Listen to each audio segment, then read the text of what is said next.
이 시간은 도르트 신조 강의 제6강입니다. 오늘은 도르트 신조의 첫째 교리 제5항을 통하여서 가장 값진 희생으로 마련된 값없는 구원의 선물이라는 제목으로 하나님의 말씀을 증거하겠습니다. 지난 시간에 우리는 복음에 대한 두 가지 반응에 대해서 말씀을 살펴보았습니다. 여러분, 오늘날 이 복음이란 것은 모든 사람들, 이 모든 민족, 모든 사람들에게 차별 없이 전해지고 있습니다.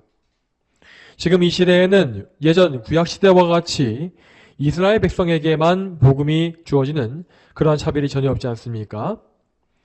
하나님은 온 세계 열방에 복음의 일꾼을 보내주심으로써 모든 민족이 그리스도의 복음을 들을 수 있도록 기회를 주고 계십니다. 이처럼 복음은 정말 널리 편만하게 퍼져나가고 있습니다. 그러나 같은 복음을 들을 때에 사람들의 반응은 정확히 두 가지로 나눠진다고 하였습니다. 복음을 받아들이고 믿거나 아니면 복음을 거부하고 믿지 않는 것, 이 두 가지 반응입니다. 지난번에 보았던 제4항의 내용은 크게 두 가지 내용을 보여줬는데, 자, 그 중에 먼저 첫 번째는 복음에 대한 신앙과 불신앙의 반응이 구체적으로 어떤 반응인가 라는 것이었습니다. 먼저 불신앙의 반응에는 복음에 대한 적개심 혹은 거짓된 신앙이 있었습니다. 우리는 이러한 다양한 반응들을 미리 파악하고 이해함으로써 더욱 효과적으로 복음을 전파할 수 있습니다. 우리는 복음을 미워하고 적개심을 표현하는 사람들 때문에 낙심할 필요가 없는 것이고, 또한 복음을 거짓으로 믿는 자들에게 속아서도 안 됩니다. 우리는 참된 믿음이 무엇인지를 분별하고 그 열매를 맺기 위해서 항상 기도하며 복음 전파에 힘써야 합니다. 오직 그리스도를 구원자요 주님으로 믿고 하나님을 사랑하며 그분의 계명의 기쁨으로 순종하는 그 사람만이 참으로 그리스도를 믿는 참된 성도입니다. 또한 지난주에 제4항은 복음에 대한 신앙과 불신앙이 각각 어떤 결과를 가져오는지도 정확하게 보여주었습니다. 모든 사람에게 있어서 복음에 대한 반응은 돌이킬 수 없는 결과를 가져오게 됩니다. 복음을 거절하는 사람은 자기의 죄로 인하여 반드시 멸망할 것이고, 복음을 믿으며 순종하는 사람은 그리스도로 인하여서 영생에 들어갈 것입니다. 자, 그렇다면 이토록 중대한 신앙과 불신앙, 이것의 차이는 도대체 왜 생기는 것일까요? 이 원인에 대해서 도르트 신조의 제5항은 명확한 교리를 보여주고 있습니다. 오늘은 도르트 신조 첫째 교리의 5항을 같이 보겠습니다. 다 함께 여러분의 책자에 24페이지 윗부분에 있는 5항을 같이 읽으면 되겠습니다. 24페이지 윗부분에 있는 이 제5항을 함께 보겠습니다. 5항, 불신앙의 원인과 믿음의 원인. 다른 모든 죄와 마찬가지로 이 불신앙의 원인과 불신앙에 따른 죄책은 결코 하나님께 있지 않고 사람에게 있다. 하지만 예수 그리스도를 믿는 믿음과 그리스도로 말미암아 받는 구원은 하나님께서 값없이 주시는 선물이다. 성경은 다음과 같이 증언한다. 너희는 그 은혜에 의하여 믿음으로 말미암아 구원을 받았으니 이것은 너희에게서 난 것이 아니요 하나님의 선물이라. 그리스도를 위하여 너희에게 은혜를 주신 것은 다만 그를 믿게 하려 하심이라. 아멘. 자, 오늘 우리가 보게 될 제5항의 내용은 크게 두 주제로 나눠져 있습니다. 이 내용 첫 부분에 첫 번째 문장과 두 번째 문장, 이 두 문장이 각각 그 두 주제를 담고 있습니다. 첫 번째 문장은 불신앙의 원인에 대한 부분입니다. 불신앙의 원인과 죄의 책임은 모두 사람에게 있다고 하는 것이 그 내용이죠. 다음으로 두 번째 문장은 신앙의 원인을 보여주고 있습니다. 사람이 그리스도를 믿고 구원받는 것은 모두 그 원인이 인간이 아니라 하나님께 있다고 하였습니다. 오직 하나님께서 구원의 선물을 일방적으로 주시기 때문에 죄인들은 구원에 이르는 것입니다. 그러면 이 두 가지 주제를 차례대로 살펴보겠습니다. 먼저 첫 번째 문장을 다시 한번 읽고 그 내용을 다뤄보겠습니다. 제가 읽겠습니다. 다른 모든 죄와 마찬가지로 이 불신앙의 원인과 불신앙에 따른 죄책은 결코 하나님께 있지 않고 사람에게 있다라고 했습니다. 자, 이 부분에서 우리는 불신앙의 책임이 왜 인간에게 있는가 하는 문제를 정확하게 짚고 넘어가야 합니다. 이 과정은 우리의 신앙의 질서를 잡는 데에 매우 중요한 일입니다. 왜 그렇겠습니까? 왜냐하면 우리 인간에게는 이 죄의 책임을 하나님께 돌리고자 하는 그런 본성이 있기 때문입니다. 이러한 타락한 본성은 심지어 예전 교리를 배울 때에도 우리에게 파고 들어옵니다. 자, 하나님께서 누군가를 멸망하도록 예정하셨기 때문에 그 사람이 죄를 짓고 멸망하는 것이 아니냐? 혹은 하나님께서 아담의 범죄를 예정하셨기 때문에 모든 인류가 다 타락하게 된 것이 아닌가라는 것이죠. 하지만 이러한 생각은 마치 뱀이 했던 유혹의 말과 똑같은 것입니다. 물론 아담의 범죄와 유기된 사람들의 이 멸망, 이런 것들은 모두 다 하나님의 작정과 계획 속에 다 있는 일입니다. 하나님은 창조주시고 주권자이시기 때문에 당연히 이 세상의 모든 일들을 처음부터 끝까지 작정하시고 그 작정을 성취하셔야 합니다. 만일 아담의 범죄나 죄인의 멸망이 하나님의 예정 안에 있지 않고 그저 우연히 벌어진 일이라면 하나님은 결단코 주권자가 되시지 못합니다. 자, 그러나 우리가 여기서 알아야 할 사실은 하나님께서 죄를 만드신 분이 아니라는 사실입니다. 하나님은 죄와 또한 악한 것들을 창조하신 적이 없고 죄를 기뻐하시지도 않았습니다. 그리고 더 중요한 사실은 하나님께서 인간의 범죄를 강요하시지 않는다는 사실입니다. 이제까지 우리가 여러 번 보았던 바와 같이 아담은 의도적으로 불순종하여서 죄에 빠진 것입니다. 그는 창조 때부터 하나님이 주신 의를 가지고 있었기 때문에 얼마든지 자기가 원하기만 하면 완벽한 의를 행할 수 있었습니다. 그는 우리처럼 무능력하기 때문에 죄에 빠질 위험이 전혀 없었고 하나님을 정말 마음껏 기뻐하면서 그분의 영광을 위해 완전히 의로운 삶을 살 수 있었다는 것입니다. 아담이 죄를 지을 수 있는 유일한 가능성이 무엇이었냐면 그것은 그가 고의적으로 일부러 하나님께 반역하기 위해서 죄를 택해서 행하는 것뿐이었습니다. 그런데 그는 그 고의적인 죄를 택함으로써 하나님께 반역하는 길에 스스로 나아간 것입니다. 그러면 여기에서 우리는 또 이러한 의미를 품을 수 있을 것입니다. 그렇다면 하나님은 왜 처음부터 아담이 죄를 짓지 못하게 만드시지 않았는가라는 의문입니다. 자, 그렇지만 이러한 의문은 하나님의 선하심을 너무나 헤아리지 못하기 때문에 나오는 의문입니다. 하나님은 우리 사람을 다른 어떤 피조물과도 비교할 수 없는 탁월한 존재로 지으셨습니다. 물론 인간을 만든 재료는 다른 동물들과 마찬가지로 땅의 흙이라고 되어 있습니다. 그러나 하나님은 사람을 당신의 형상을 따라서 지으셨다고 되어 있죠. 이 말은 곧 사람이 하나님의 성품을 공유하는 인격적인 피조물로 지어졌다는 의미입니다. 이렇게 사람은 인격체가 되었기 때문에 만물을 다스릴 수 있는 우월한 위치를 가지게 되었습니다.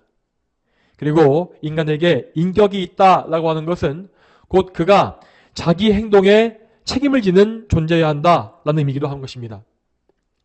인격체는 선과 악을 구별할 수 있으며 악한 일을 했을 때에는 그 악에 대한 응당한 책임을 져야 합니다. 그러나 반대로 인격이 없는 동물들은 자기 행동에 대해서 책임을 지지 않습니다. 자, 예를 들어서 개나 고양이가 나쁜 짓을 하게 되면 그에 대해서 벌을 줌으로써 행동을 교정합니다. 그렇지만 그 누구도 그 동물이 죄를 지었다라고 말하진 않으며 또한 그 죄에 대해서 책임을 져야 한다라고도 말하지 않습니다. 자, 이러한 사실은 누가 알려주지 않을지라도 자연스럽게 알 수 있는 지식입니다. 그러면 왜 우리는 인간과 동물의 차이를 이렇게 자연스럽게 알고 인정하는 것일까요? 자, 그 이유는 다시 말씀드리지만 오직 인간에게만 하나님의 형상을 닮은 인격이 있기 때문입니다. 하나님은 당신의 고귀한 형상을 따라서 사람을 존귀하게 지으셨고 그래서 사람에게 도덕적인 책임을 주셨습니다. 이 도덕적인 책임은 하나님과 아담이 맺었던 첫 번째 언약에서 잘 드러나 있습니다. 자, 그 언약에서 하나님은 이렇게 말씀하십니다. 이에 대해서 창세기 말씀을 같이 보시겠습니다. 창세기 2장 16절과 17절 말씀을 같이 한번 보겠습니다. 여호와 하나님께서 사람에게 명령하시기를 그 동산의 나무에서 나는 모든 것을 자유롭게 내가 먹을 수 있으나 선과 악을 알게 하는 나무의 열매는 먹지 마라. 내가 거기서 나는 것을 먹는 날에는 반드시 죽을 것이다 하셨다. 아멘. 이 말씀에서 하나님은 최초의 계명을 내려주신 것입니다. 하나님은 수없이 많은 과실나무 중에서 단 하나의 나무만을 금지하셨습니다. 아담은 그 계명을 지킴으로써 그 나무의 열매를 먹지 말아야 했습니다. 그 금지된 나무의 이름은 선과 악을 알게 하는 나무라고 되어 있는데, 자, 이 말은 그 선악과 나무에 어떤 이상한 효력이 있다는 뜻이 아닙니다. 그 나무는 하나님께서 선과 악의 기준으로서 정하신 나무였기 때문에 그런 이름을 가진 것입니다. 그 나무의 열매를 먹는 것은 불순종이고 죄였으며 그 열매를 먹지 않는 것은 순종이고 의였습니다.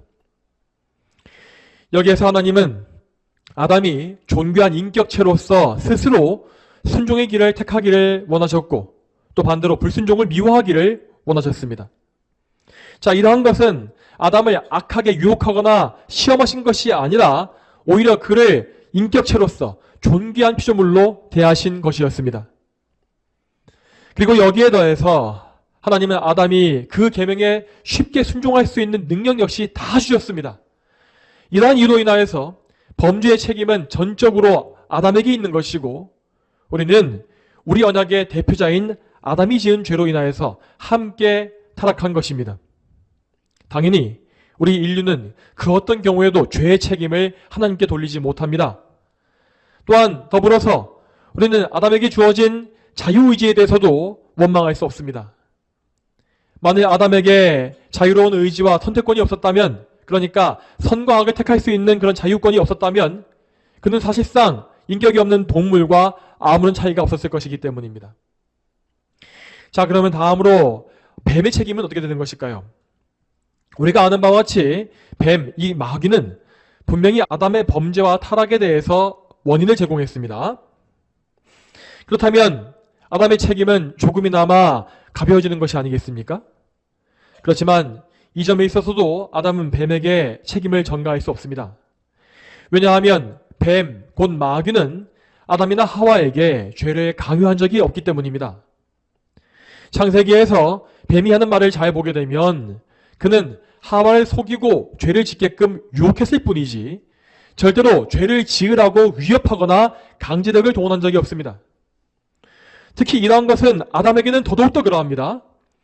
아담은 심지어 뱀의 유혹을 직접 받은 대상이 아니었음에도 불구하고 아내가 건네준 열매를 먹었습니다. 자, 그는 그때에 하와의 곁에 있었다고 되어 있기 때문에 분명히 뱀의 말을 들었을 것입니다.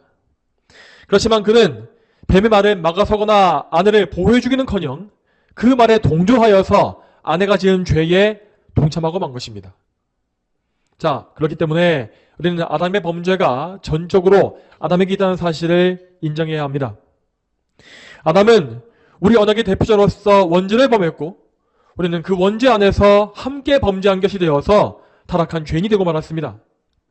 우리는 이 사실을 진리로 믿고 죄에서의 구원을 하나님께 간구하는 그 믿음만을 소유해야 하겠습니다. 자, 그러면 다음으로 아담의 후손인 우리 인류의 죄책, 각 사람의 죄책에 대해서 생각해 보겠습니다. 어떤 사람은 아담의 원죄에 대해서 불평을 하면서 우리가 왜 아담이 지은 죄의 책임을 함께 져야 하느냐라고 반문합니다. 그러면서 그들은 이 원죄를 부인하기 때문에 인간이 얼마든지 스스로 하나님을 믿을 수 있다고 생각하고 믿음과 구원이 사람의 선택에 달려 있다고 믿습니다. 자, 이런 것을 우리는 펠라기안주의라고 부르기도 합니다. 자, 그러나 그런 사람들은 인간의 타락한 본성을 너무나 모르고 있는 것입니다. 죄인의 본성은 너무나도 타락하고 부패했기 때문에 절대로 구원의 길을 스스로 갈 수가 없습니다. 심지어 하나님께서 모든 사람들에게 천국의 문을 활짝 열어놓고서 보여주시면서 그리로 다 오라고 초청하실지라도 죄인들은 단 한 명도 그리로 가지 않을 것입니다. 이처럼 죄인은 죄를 정말로 사랑하며 죄와 불신앙에 계속 머물러 있는 것을 좋아합니다. 이러한 본성으로 인하여서 모든 죄인들은 자기 죄의 책임을 스스로 져야 할 수밖에 없는 것입니다. 자, 이러한 죄인의 악독한 본성을 제일 잘 보여주는 사례가 무엇이겠습니까? 자, 그 사례는 바로 구약 이스라엘과 신약의 유대인들에게 있습니다. 우리가 아는 바와 같이 구약 시대의 이스라엘은 하나님의 은혜를 정말 수없이 입었음에도 불구하고 고집스럽게 불순종과 우상숭배의 길로 갔으며, 또한 하나님께서 보내주신 선자들을 박해하고 죽였다고 하였습니다.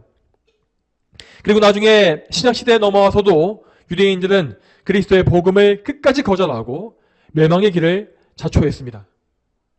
이에 대해서 성경의 말씀을 같이 보겠습니다. 사도행전 13장 46절 말씀 같이 한번 보겠습니다. 그러자 바울과 바나바가 담대히 말하였다. 너희에게 먼저 하나님의 말씀을 전하는 것이 마땅하나 너희가 그것을 거부하고 스스로 영생에 합당치 않는 자라고 판단하므로 보아라, 이제 우리는 이방인들에게로 향한다. 아멘. 여러분, 여기 나와 있는 이 말씀은 단순히 사도 바울의 개인적인 의견이 아닙니다. 바울은 사도로서 하나님의 엄중한 심판을 대언한 것입니다. 유대인들은 하나님의 은혜와 그리스도의 복음을 거역한 결과로 인하여서 이렇게 심판의 선언을 받게 된 것입니다. 여러분, 잘 보십시오.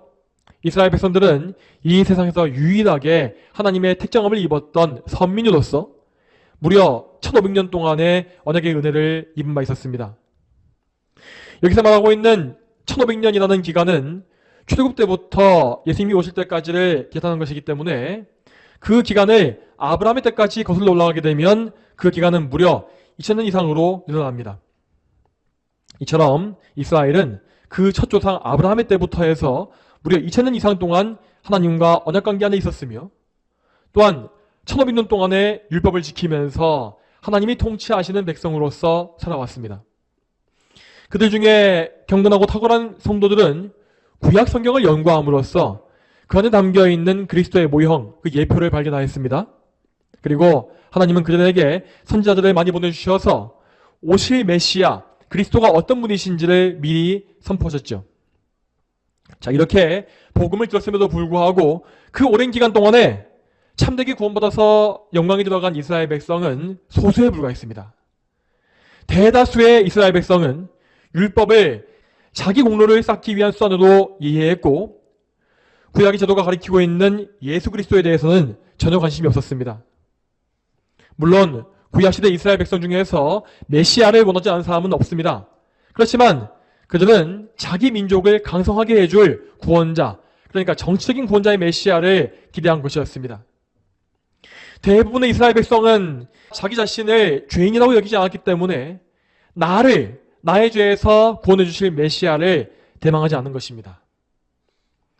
그리고 그들은 그 왜곡된 신앙을 더욱더 굳건하게 만들어갔고 결국 약속된 메시아인 예수님을 대적하게 된 것입니다.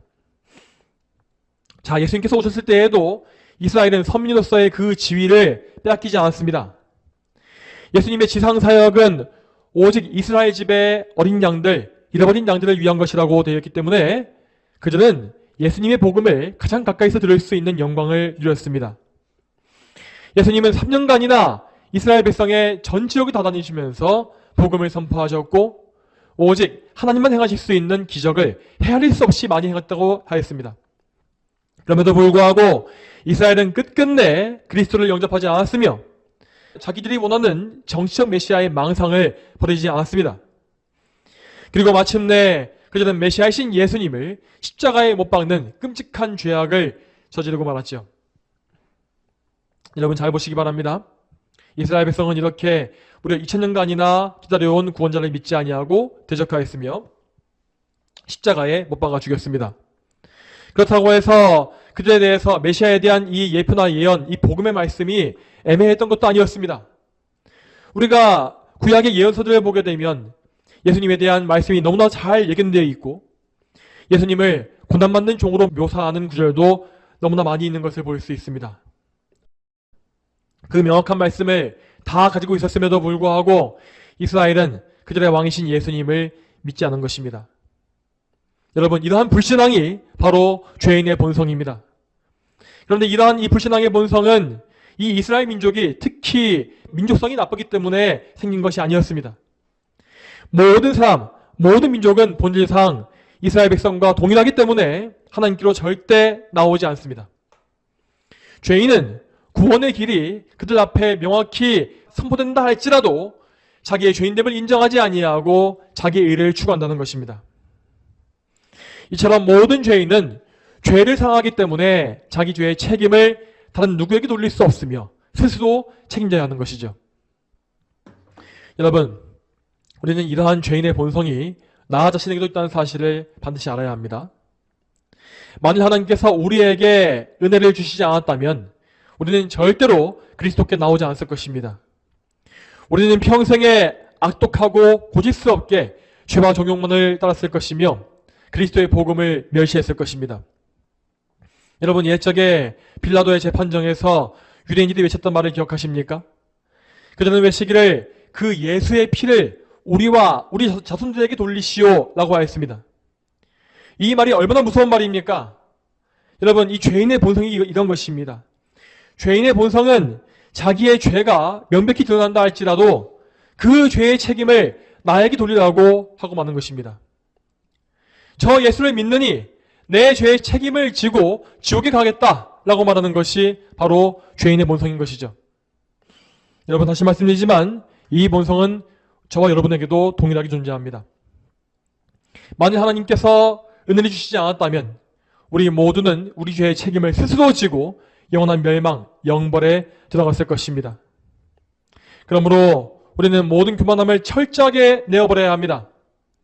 다른 사람은 다 예수님을 믿지 않을지라도 나는 믿었을 것이다 라고 하는 생각은 일찌감치 다 버리시기 바랍니다. 우리 자신에게는 오직 불신앙만 있었을 뿐이고 우리에게는 어떤 믿음도 구원도 나올 수가 없었습니다. 이 사실을 우리는 인정하고 항상 기억해야 합니다. 여러분, 그러면 인간의 본성이 이렇다고 한다면 과연 누가 구원받을 수 있겠습니까? 예수님은 이렇게 말씀하신 바 있습니다. 사람들에게는 이 일이 불가능하지만 하나님께는 모든 것이 가능하다. 여러분, 이 말씀과 같이 하나님은 참으로 전능하신 분이기 때문에 아무 소망이 없는 이 최악의 죄인들을 능히 구원내실 수가 있는 것입니다. 죄인은 무능하고 무지하기 때문에 구원에 대하여서 할 수 있는 일이 전혀 없습니다. 그러므로 죄인의 구원은 오직 하나님만이 단독으로 이루시는 사역이며 우리는 이 구원을 거둬주시는 은혜로서 하나님의 선물로 받는 것입니다. 이에 대해서 오늘 도르트 신조는 이렇게 말하고 있습니다. 두 번째 문장 제가 읽겠습니다. 하지만 예수 그리스도를 믿는 믿음과 그리스도로 말미암아 받는 구원은 하나님께서 값없이 주시는 선물이다 라고 하였습니다. 자, 여기에서 우리는 먼저 맨 마지막에 나와 있는 값없이 주시는 선물이라는 말의 의미를 알아야 하겠습니다. 자, 이 선물이라는 말은 이 구원 자체에 대해서 아무런 대가를 요구하지 않으신다는 의미입니다. 그런데 이 선물이라는 말을 신약 성경에서 찾아보게 되면 그 헬라어 원어가 도론이라고 되어 있는 것을 볼 수 있습니다. 이 도론이라는 말은 선물이라는 의미와 함께 희생제물이라는 의미를 함께 내포하고 있습니다. 이 단어에 이렇게 선물과 희생제물이라는 의미가 담겨 있는 것은 절대 우연이 아닙니다. 여기에는 선물이라는 것이 과연 무엇인지를 보여주는 의미가 있는 것입니다. 여러분, 선물이라는 것은 받는 사람 입장에서는 아무런 값을 치르지 않고 거저받는 것입니다. 하지만 그 선물을 주는 사람은 반드시 자기의 귀중한 것을 희생함으로써 값진 선물을 준비하고 내어줘야 하는 것입니다. 그러므로 구원이란 것은 우리 입장에서는 거저받는 선물이지만 하나님의 입장에서는 엄청난 대가를 치러야 했던 것입니다. 그렇기 때문에 우리는 이 구원의 선물이 얼마나 막대한 가치를 가지고 있는 것인지를 항상 기억해야 합니다. 우리는 이 구원을 이루기 위해서 하나님께 도움드린 것이 없고 또한 구원을 얻을 때에도 아무런 대가를 치르지 않습니다. 그렇지만 하나님의 입장에서 이 구원은 당신의 가장 귀한 독생자를 희생하심으로써 이루어내신 것이었습니다.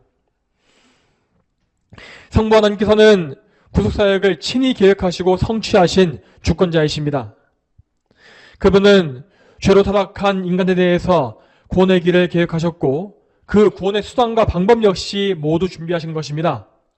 자, 그런데 죄라는 것을 해결하기 위해서는 반드시 생명을 대가로 치러야 했습니다. 이 죄의 대가를 죄인 스스로 해결하기 위해서는 그 죄인은 자기 목숨을 내놔야 하고 영원한 사망에 들어가야 하는 것입니다. 당연히 이런 죄인인 인간이 다른 죄인을 구원한다는 것은 애초에 불가능합니다. 왜냐하면 인간은 다 자기 자신의 죄조차도 해결하지 못하여서 영원한 사망을 당하는 존재이기 때문입니다. 그러므로 많은 죄인들을 구원하기 위해서는 무한한 가치를 가진 대속자가 필요했고 그 대속자의 죽음이 반드시 요구되었습니다. 그리고 그 무한한 대속자는 오직 전능하신 하나님만이 준비하실 수 있었죠. 그러므로 하나님은 창세 이전에 당신의 아들이신 성자 하나님을 대속자로 정하셨고 성자 하나님과 이 일을 이루시기 위한 언약을 맺으신 것입니다. 여러분 잘 들으시기 바랍니다. 성부 하나님은 창세 이전에 성자 하나님과 구원을 위한 언약을 체결하셨습니다. 이때 성자 하나님은 모든 택하신 백성의 대표자로서 언약을 맺으신 것이고 그 언약 안에 있는 모든 백성의 왕이 되어주셨습니다. 하지만 그 예수님은 절대 백성들을 억압하거나 착취하는 군주가 아니었습니다. 성자 하나님은 오히려 자기 백성을 위해서 자기를 내어주고 희생하는 왕으로서 세워지신 것입니다. 앞에서 보았던 바와 같이 성부 하나님은 우리에게 구원을 선물로 주시기 위하여서 당신의 가장 귀한 것을 희생하셨습니다. 성부 하나님께 가장 귀한 것은 바로 당신의 독생자 성자 하나님이었고 그 아들이신 성자 하나님은 자신을 희생하기 위해서 이 땅에 내려오신 것입니다. 그래서 세례 요한은 예수님에 대해서 말하기를 보아라 세상 죄를 지고 가는 하나님의 어린 양이시다 라고 외친 것이죠. 이처럼 하나님은 친히 어린 양이신 제물이신 예수님을 준비해 주셔서 우리의 죄값을 치르게 하셨고 우리의 생명을 대신하여서 예수님의 생명을 내놓게 하신 것입니다. 이처럼 하나님은 우리를 구원하시기 위해서 가장 귀한 아들을 내어주셨고 그 아들께서는 아버지 뜻에 순종하심으로 자신을 희생하여서 구속의 공로를 완성하셨습니다. 자, 그렇다면 다음으로 이 귀중하고 값진 구원의 은혜는 어떻게 해서 우리에게 주어진 것이겠습니까? 여기에서 우리는 우리의 구원이 우리에게 주어지는 원리가 무엇인지를 다시 한번 봐야 합니다. 구원이 은혜의 선물이다 라는 이 말은 우리의 공로를 철저히 다 제거합니다. 하지만 그렇다고 해서 우리가 그저 침대에 편안히 누워서 게으르게 뒹구는 상태에서 구원받는 것은 절대 아닙니다. 하나님은 택자들을 구원하실 때에도 그들을 한 사람의 인격체로 대우하십니다. 이 말은 곧 그들이 인격을 가진 사람답게 복음에 반응할 수 있게끔 그들을 인도하신다라는 의미죠. 그러므로 하나님은 성령님을 통하여서 택자들을 붙잡아 주시고 성령님을 통해서 그들의 구원을 미리 준비해 가시는 것입니다. 이 과정에서 택자들은 자기의 죄인됨을 깨닫게 되고 그래서 자기의 비참함과 무능함을 절감합니다. 그 과정 가운데 그들의 마음이 낮추어질 대로 낮추어져서 바닥을 칠 때에 하나님은 그때 그들에게 믿음을 선물해 주심으로써 그리스도를 믿게 하시는 것입니다. 자, 이런 방식으로 믿음이 주어지지 아니하면 사람은 절대로 구원을 그리스도의 공로로만 믿지 않습니다. 자기의 죄성과 비참한 무능함을 알지 못하는 사람이 어느 날 갑자기 믿음만 얻고 구원받는다고 생각해 보시기 바랍니다. 그러면 그가 과연 그리스도의 보혈에만 의지하는 믿음을 가지겠습니까? 과연 그 사람이 그리스도의 의만 매달리고 자기 의를 철저히 부인하는 삶을 살 수 있겠습니까? 그렇지 않습니다. 하나님은 당신께서 택하신 백성을 사랑하시기 때문에 그들 한 사람 한 사람을 결코 소홀하게 대하시지 않습니다. 하나님은 택자들을 먼저 낮추시며 그들의 마음밭을 부수시고 갈아엎으신 이후에 믿음의 선물을 거기에 주시는 것입니다. 그렇다면 이 믿음의 선물은 또 무엇이겠습니까? 지난주에 우리가 보았던 바와 같이 믿음이라는 것은 구원을 얻기 위한 통로, 수단입니다. 믿음은 결단코 사람의 공로가 아니며 하나님의 선물이라고 했습니다. 그리고 하나님께서 이 믿음을 우리에게 선물로 주시는 이유는 우리에게 예수 그리스도의 공로를 전가시켜 주시기 위함이라고 했죠. 그리스도께서는 택자들을 구원하시기 위해 필요한 모든 공로를 친히 다 이뤄내신 분이며, 그래서 그리스도 안에, 그분 안에 무한한 구속의 공로를 가지고 계십니다. 이 막대한 구속의 공로를 택자들에게 직접 적용해 주시는 분은 또 성령님이신데, 이때 성령께서는 오직 믿음이라는 통로를 통해서만 이 공로를 우리에게 부여해 주시는 것입니다. 여러분, 이 사실을 항상 기억하시기 바랍니다. 구원을 위한 모든 공로는 오직 예수 그리스도 안에 있습니다. 우리는 이 구원의 공로에 대해서 아무것도 못할 것이 없습니다. 우리는 하나님이 일방적으로 주시는 이 믿음을 선물로 받아야 하고, 그리스도께 있는 구원의 공로를 우리에게 주시기를 간절히 구해야 합니다. 여러분, 그러므로 여러분께서는 이 믿음과 구원을 정말 간절히 간구해야 합니다. 그리고 하나님께서 정말로 믿음을 선물로 주시어서 여러분께 예수 그리스도가 구주로 믿어질 때까지 간구를 멈추지 말아야 합니다. 참된 믿음을 선물로 받게 되면 그 사람은 정말로 모든 죄를 다 용서받게 되고 그리스도의 의로 옷 입으며 하나님과 화목한 관계에 들어가게 됩니다. 이전에 하나님에 대해서 가졌던 공포심과 심판의 두려움이 정말로 다 사라지고 이제 하나님을 사랑의 아버지로 대할 수 있는 기쁨과 확신이 생긴다는 것입니다. 그러므로 구원을 간구하는 모든 사람은 그리스도 안에서 진정한 안식과 평화를 얻기까지 계속해서 포기하지 말고 간절한 마음을 품고 하나님께 매달리시기 바랍니다. 하나님은 은혜를 간구하는 모든 사람을 절대 외면하지 않으십니다. 또한 더 나아가서 우리는 구원을 얻은 이후의 삶에 대해서도 정확한 지식을 가져야 합니다. 우리는 처음 구원을 받을 때에 그 모든 것을 값을 치르지 않고 얻었습니다. 그러나 구원받은 이후에 우리는 우리 자신을 하나님께 감사의 예물로 드리는 삶을 살아야 합니다. 하나님은 당신의 영광을 위해서 우리를 구원하신 것이며 그래서 온전한 예배를 받으시기에 합당하십니다. 그러므로 모든 성도들은 구원의 은혜에 감사하는 가운데에 그 감사를 전인격적으로 표현하는 삶을 살아야 하는 것입니다. 이러한 삶은 누가 시켜서 억지로 하는 것이 아니고 종교적인 의무감으로 하는 것도 아닙니다. 참으로 구원받은 성도는 성령님의 내주하심으로 인하여서 그리스도와 연합한 삶이라고 하였습니다. 성도의 머리이신 그리스도는 하나님을 지극히 사랑하시는 분으로서 자기 자신을 하나님께 온전히 바치신 분이었죠. 그렇기 때문에 그 그리스도와 연합한 성도들에게서는 그리스도를 닮은 헌신과 예배가 나타날 수밖에 없다는 것입니다. 그리스도께서 기쁘게 하나님께 순종하신 바와 같이 우리는 하나님께 기쁨으로 순종해야 합니다. 물론 우리에게는 여전히 옛사람에게 속한 죄성이 남아있기 때문에 때때로는 헌신과 순종이 버겁고 괴로울 수 있습니다. 이렇게 감사가 떨어지고 불순종이 나오는 원인이 무엇이겠습니까? 그것은 항상 우리 안에 참된 사랑이 식었기 때문입니다. 그러므로 우리는 이럴 때마다 다시금 우리의 사랑을 뜨겁게 불태우기 위해서 우리의 머리이신 예수 그리스도께 달려가야 합니다.